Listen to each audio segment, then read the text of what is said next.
خلص حاحكي.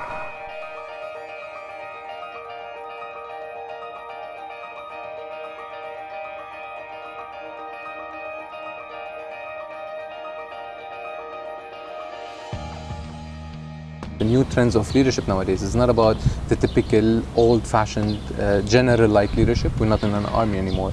And the typical hierarchy of any organization, institution, family, or company no longer works the way it used to work in the 90s or 80s or before that. Now the newest trends are all about servant leadership. And by servant leadership, we mean the people who are leading the institutions, leading the teams, leading the companies, leading the whole country, are there to serve their community. They're there to help and work with others, not for others to work for them. Well, if they are having it for their own interest, then they will never become servant leaders. They will always be bossy leaders or dictators, or they are people who are working, who get others to work for them. But a servant leader wouldn't want it for himself. He's not there for the prestige or for the name. The people will say, we want him to lead because he knows better how to manage the program, the team, the organization. He will get there not because he aims to become the leader. He gets there because he wants to get the cause, the actual objective. He wants to achieve something. And once people feel that there's someone who is goal or cause driven rather than personal needs driven, that's when the person starts becoming more of a servant leader, and he or she will get there. Old style management has been and still is typical in the way they view leadership and they view hierarchy and managing people. Yet we realize that nowadays the people who are Y generation, X generation, the people who are the current generations of it are those that are moving towards the servant leadership more and more, and they believe more into equality and being part of a team, being social and all at the same level.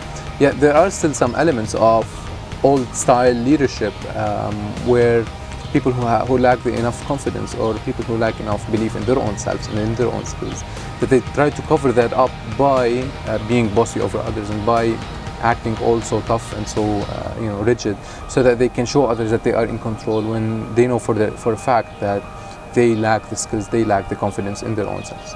Instead of using the carrot and stick kind of attitude, he or she should follow more of a convincing or persuasive attitude, where they work to get others to have a buy-in the decision. They have to participate.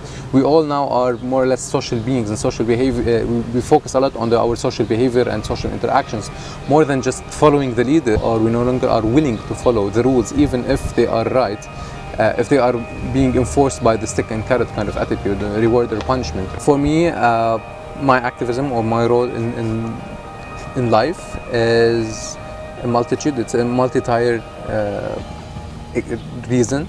Some of it is just pure biological, of get born, reproducing, so that others can get born and reproduce at the same time.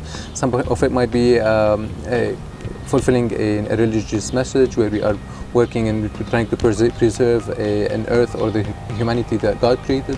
And the other part of it might be just, since we are social beings and we're intellectual social beings, where we are working together and creating systems and institutions and countries, by our own will, by our own effort and time, we can either take it to the better or the worst. And I'm determined to take it to the better. There will definitely be people who are more determined to take it to the worst, or selfish, waging wars, or exploiting nature or people. And there will be people who are working for the better of things. And so, people choose where they want to be.